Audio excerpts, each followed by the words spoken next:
Hello guys, today I will be presenting quantum leap theory. But before I start, let me just inform you that I will be speaking both in English and Filipino languages, maybe a few Bicol. To start, what is quantum leap? Quantum is a packet of energy such as light, and leap means like this frog you see, they're jumping around. Also says here that it is a change of an electron from one quantum state to another within an electron or artificial atom. It appears discontinuous as the electron jumps from one energy level to another in a few nanoseconds or less.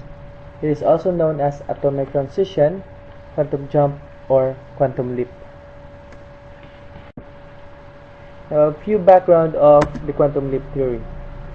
The observability of quantum jumps was predicted by Hans Dehmelt in 1975, and they were first observed using trapped ions of mercury at National Institute of Standards and Technology in 1986. Now, how does an electron leap? Electron transitions are caused by absorption or the emission of electromagnetic radiation in the form of quantized units called photons. So, we have here an electromagnetic radiation and an electron.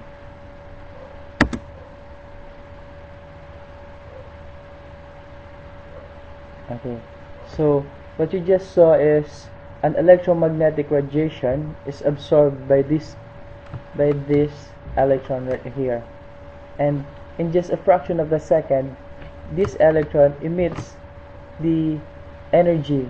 Take note, same energy is emitted. It holds the conservation of energy. Here we have the electromagnetic spectrum. As we can see, gamma rays the most energetic, followed by X-rays and ultraviolet. Only a small portion of the spectrum is the visible light, with wavelengths ranging from 400 to 700 nanometers. Here's the visible light right here. We have here two wavelengths. By looking at this, we can see that the wavelengths are different. We have here distance having here a greater wavelength means lower energy. Well, this one we have here shorter wavelength, which means greater energy. So if we have these two waves here, this one's more energetic than this one.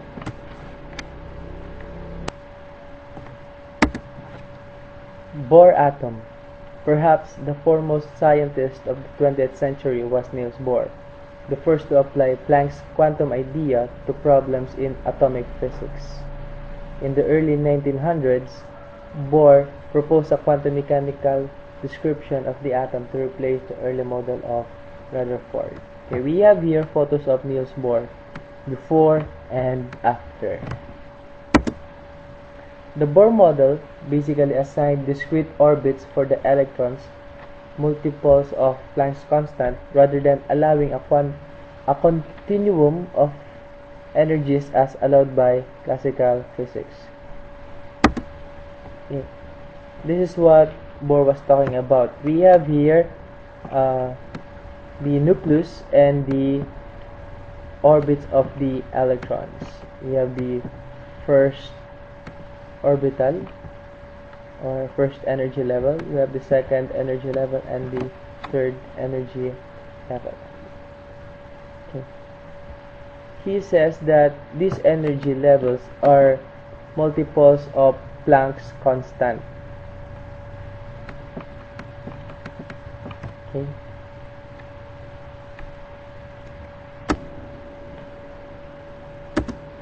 The power in the Bohr model was its ability to predict the spectra of light emitted by atoms, in particular its ability to explain the spectral lines of atoms as the absorption and emission of photons by the electrons in quantized orbits. Okay, so Bohr's reasoning went like this. The emission line spectrum of an element tells us that the atoms of that element emit photons with only certain specific frequencies and hence certain specific energies. During the emission of a photon, the internal energy of the atom changes by an amount equal to the energy of the photon. Therefore, said Bohr, each atom must be able to exist with only certain specific values of internal energy. What this means is that electrons can only go from one energy level to another energy level. It cannot exist somewhere in between those energy levels. Consider this game of hit and miss. If you squeeze this pump either too soft or too hard, then you will definitely miss this hole. So let's see what will happen if I squeeze this too soft.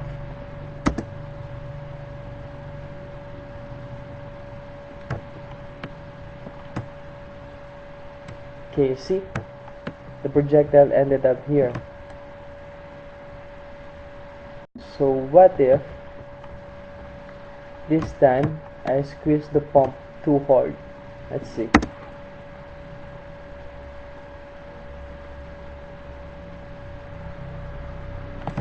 Now the projectile ended right here.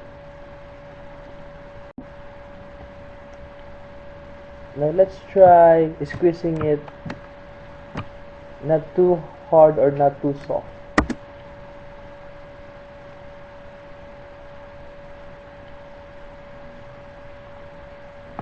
Okay, so if you squeeze it with the right pressure, then voila, this is a score of hole-in-one. This analogy shows that electrons need a specific amount of energy to jump from one energy level to another energy level. No more, no less. So, are atomic energy levels real or just a convenient fiction that helps us to explain spectra?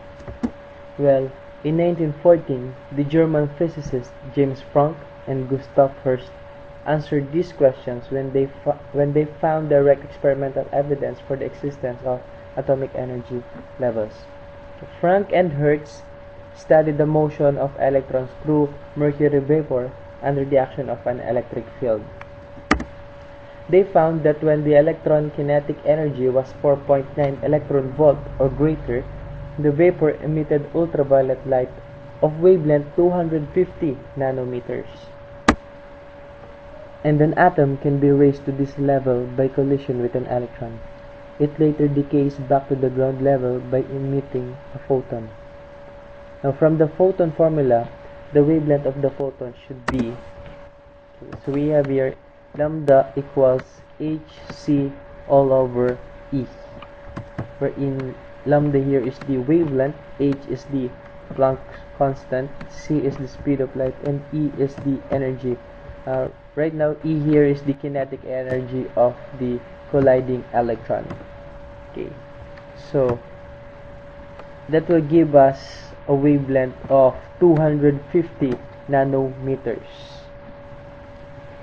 250 nanometers, surprisingly, this is equal to the wavelength that Franck and Hertz measured, which demonstrate that this energy level actually exists. Similar experiment with other atoms yield the same kind of evidence for atomic energy levels. With these findings, Franck and Hertz shared the 1925 Nobel Prize in Physics for their research. There are two ways to excite an electron. First is through collisions. Fluorescent lamps contain mercury vapor and inert gas. When current flows, the electrons hit the mercury atoms. Energy is transferred to the mercury electrons, pushing them into higher orbits around the atom. When these electrons fall back to their original orbits, they release this energy in the form of ultraviolet radiation. The ultraviolet radiation is converted into visible light by the phosphor coating on the inside of the glass bulb.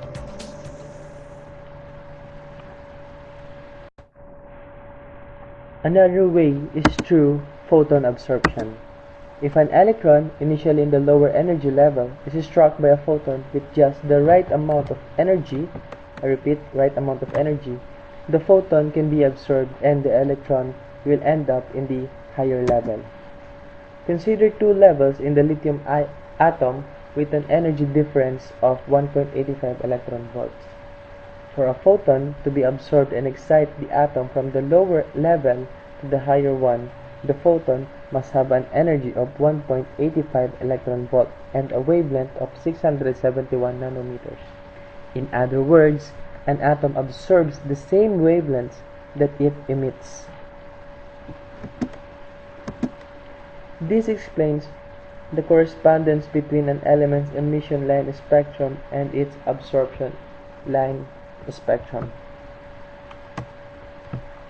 Now, in physics, we know that the spectrum that is produced by an element is the element's fingerprint.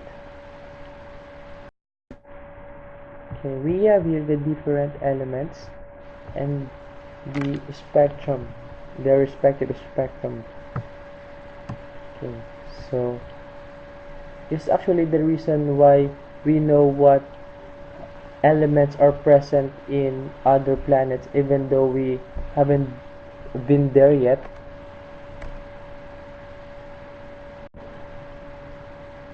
Okay, so more spectrum. Here, this is the periodic table of elements, but what we can see here is the spectrum of each element.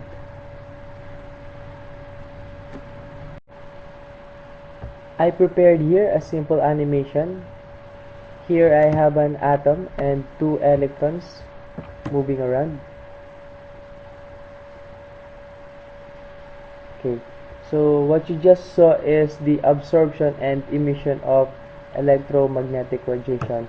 There's a violet electromagnetic radiation and it's absorbed by this electron, and this electron moves to this energy level, and just a fraction of a second the electron emits that same violet electromagnetic radiation while going back to its ground level.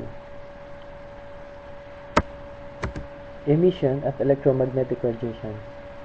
Sometimes there are cases where an electron is excited from ground level to, let's say, third energy level, and from the third energy level it doesn't go back directly to the ground level. It first jumps back from the third energy level to second energy level, and second energy level to the first energy level, and from first energy level to the ground energy level. So there's a difference when it comes to emission in that case. Also, another case is the time of emission. Sometimes the electromagnetic radiation is not emitted that fast. It doesn't take it nanoseconds. Sometimes it takes a couple of seconds to emit that electromagnetic radiation. So we have here fluorescence. It is the emission of light by a substance that has absorbed light or other electromagnetic radiation. It is a form of luminescence. In most cases, the emitted light has a longer wavelength and therefore lower energy than the absorbed radiation. And then we have phosphorescence. It's a specific type of photoluminescence related to fluorescence. Unlike fluorescence, a phosphorescent material does not immediately re-emit the radiation it absorbs. Okay, pardon my grammars and intonations. So later I will discuss more on fluorescence and phosphorescence. But for now, let us understand the behavior of electrons. Here's a special case. We have here an atom, and then we have here the electron at the ground level.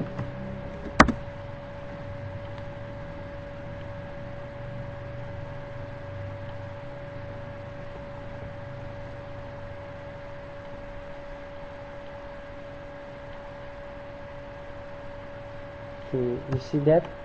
We have there a violet electromagnetic radiation that is absorbed by this electron, and this electron jumps from this level to this level right here, and from this going back to this level, it emits a different electromagnetic radiation, different from the first one, the radiation that this electron has absorbed. So that was green, and from this it went back to the ground level. So it emitted two electromagnetic radiations. It doesn't have to be same emitted electromagnetic radiation. Sometimes it emits higher energy electromagnetic radiation with higher energy, and another electromagnetic radiation with lower energy. So the point is, those energies will, if you sum those energies, their sum will be equal to the energy that is absorbed by this electron. And physics is not physics without numbers, so we have to add some equations in this report. We have here the general equation E equals hc all over lambda, wherein E here is the energy difference between energy levels, h is the Planck's constant, c is the speed of light, and of course our lambda is the wavelength. So we have here the value of h, Planck's constant. Now we will just use 6.63 times 10 to the negative 34 joule second, and the speed of light, which is 300 millimeter per second. Now our wavelength should be measured in terms of meters, and another equation, which is lambda equals c over f, and trying to replace lambda here with our equation c over f, we will get f, which is equal to e over h. So these are just the three equations that we have to memorize. We have here UV, that is ultraviolet light, which has a wavelength of 250 nanometer. By the way, this specific radiation is the same ultraviolet light that is emitted by the fluorescent lamp. It is actually the radiation within the fluorescent lamp. Okay, so let us try solving for the energy, or finding the energy of this radiation. So that is E equals hc all over lambda, wherein we know what c is, and that is 6.63 times 10 to the negative 34. That's h, and c is 3.00 times 10 to the 8 meter per second, and our lambda is 254 nanometers. But take note, lambda should be in the unit meters, so we have to convert that to meter. So that will give us 254 times 10 to the negative 9 meters. Okay, so Mathematically, that will give us 7.83 times 10 to the negative 19 joules. Okay, joules. So we have to convert that to electron volts, since this is very small to measure. So 7.83 times 10 to the negative 19 joule times 1 electron volt per 1.602 times 10 to the negative 19 joules. So this means that this ultraviolet radiation of 254 nanometer wavelength has an energy of 4.89 electron volts. Now we have here visible light. How about the visible light? We have for the visible light, it ranges from 400 nanometers to 700 nanometers. 400 nanometers is the violet end of the visible spectrum, while the 700 nanometer is the red end of the visible spectrum. So for this 400, that will give us 3.1 electron volt. So you just have to do this same equation. So that's 3.1 electron volt, which is quite lower than 4.89 electron volt. So this only means that ultraviolet is more energetic than the violet color of the visible spectrum. Then we have the red end, which is 700 nanometer, which corresponds to 1.6 electron volt. So it's actually the energy of this electromagnetic radiation is lower than this one. Okay. Here's a physical problem. A hypothetical atom has energy levels at 0 electron volt, which is the ground level, and 1 electron volt and 3 electron volt. So we have the 3 energy levels: 0, 1, and then 3. For A, what wavelengths can this atom absorb if it is in its ground level? Okay, so actually we will have here two absorbed wavelengths. First is the wavelength rather, that is absorbed by the electron, that will help the electron move from this level to this level right here. And second is the energy that is absorbed by the electron, that will help the electron move from this level to move this level right here. Okay, so that's 2 for A. Okay. Then we have B. What are the frequencies and wavelengths of the spectral lines this atom can emit when excited? So we are now talking about emission. So unlike the absorption, our emission can have here 3 values. These are, okay, first is the emitted energy from this point to this point right here.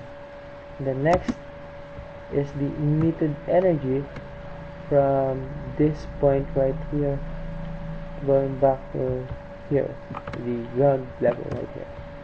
And then of course third is the energy from this position going back all over to the ground, down to the ground level. So for absorption that's 2, and then for emission it's 3. By the way, you don't have to look at this area right here, because as Bohr said, electrons cannot exist within this area right here. So they should be strictly be here, exactly on the energy levels, not on this space right here.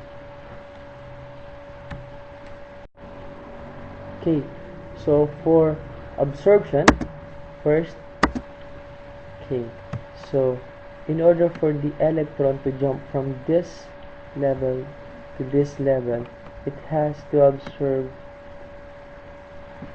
an energy, or actually an infrared radiation, with wavelengths of 1240 nanometers. Okay, so that's infrared. Infrared means it is lower or less energetic than the visible red light.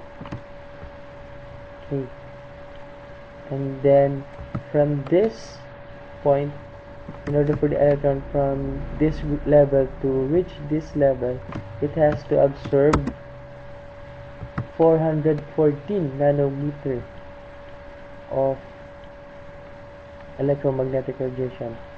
So it is actually a violet light. You see? And when it comes to emission, in order for the electron to jump from this level down to this level, it has to emit an energy or an electromagnetic radiation with a frequency of 4.84 times 10 to the 14 Hertz. That is 620 nanometers. Red, visible red.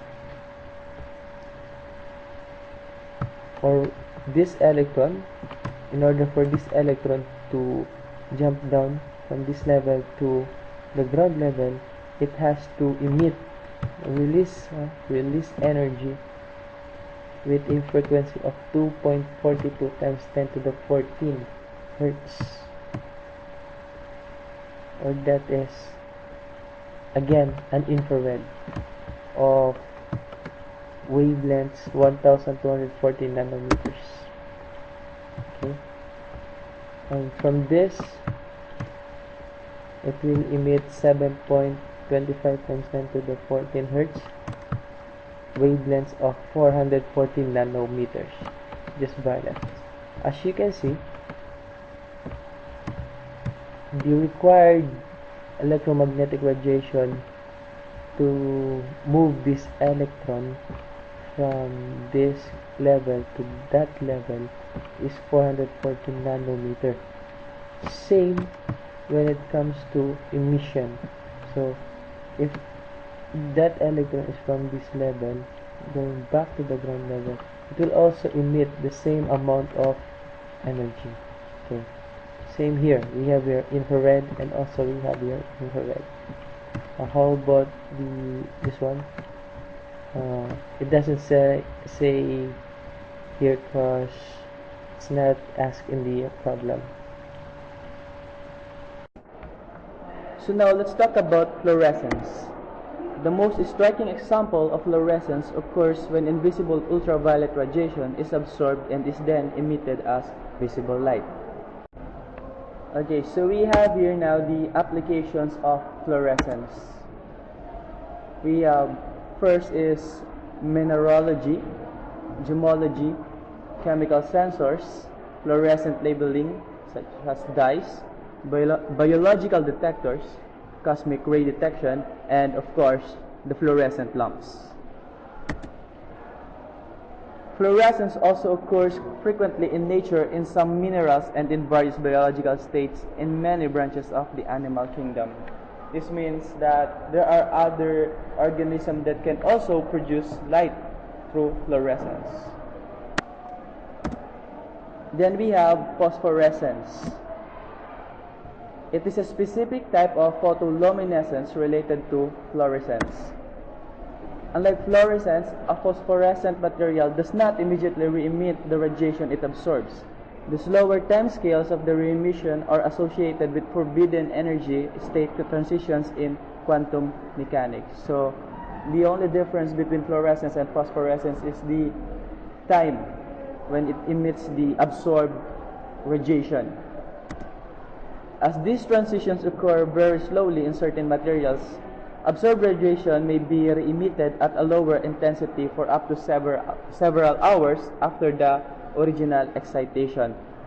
Usual application of this are these glow-in-the-dark toys, you see, such as my t-shirt. It has glow-in-the-dark designs on it. So here are its application. There we have your glow-in-the-dark toys. Also some paints, clock dials. Okay, so these are the the things that you see on your clock glowing every time it's dark. Typically, the glowing then slowly fades out within minutes to up to a few hours in a dark room. So again, in order for you to see the light emitted by the glow-in-the-dark object, you have to place the object somewhere with a light source. So we have here different types of ultraviolet light. We have UVC, UVB, UVA. Now they differ on the wavelengths. Now I have to show this because one of my group mates will be showing you how fluorescent lamps work. However, you will not see the same thing that the natural fluorescent does, even though we put a UV light inside a fluorescent tube. It's because the emitted UV of that black light is actually UVA, and we need UVC to have this specific wavelength that will make the phosphor coating of the fluorescent lamp glow bright white. Okay. Perhaps one of the most important application of quantum leap or transition is the spectroscopy.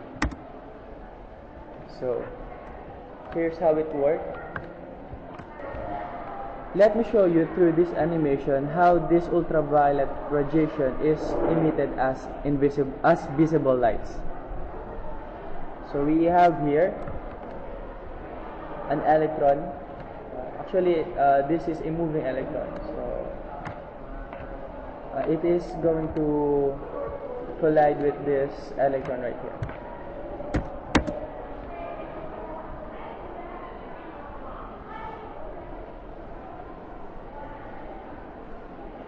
Okay, so as we saw, this electron right here absorbed the ultraviolet radiation that this electron emitted, and therefore, unlike this one, this electron jumps from this energy level down to this energy level first. So it emitted a frequency, electromagnetic radiation with lower frequency. Well, this one. And then the electron again from this region jumps to this ground level, producing again another electromagnetic radiation with lower frequency. Okay, so we have here a picture of what's that? I think it's a galaxy. Okay, and then we have here a spectroscope. Okay, so what it does is it absorbs the light that is emitted by heavenly bodies, and it identifies what elements are present in the distant object. So this shows that even though humans that haven't been in other planets, we already know what elements are present within the planet itself or other heavenly bodies by looking at its spectrum, because as said by Bohr, electrons are able to absorb specific energy and emit energy. So this means that electrons has their own specific spectrum or their own very fingerprint. More pictures of spectroscopy. Okay, here's a biological application of that. By the way, this is used to detect cancer cells, thing like that. I just got it from the internet.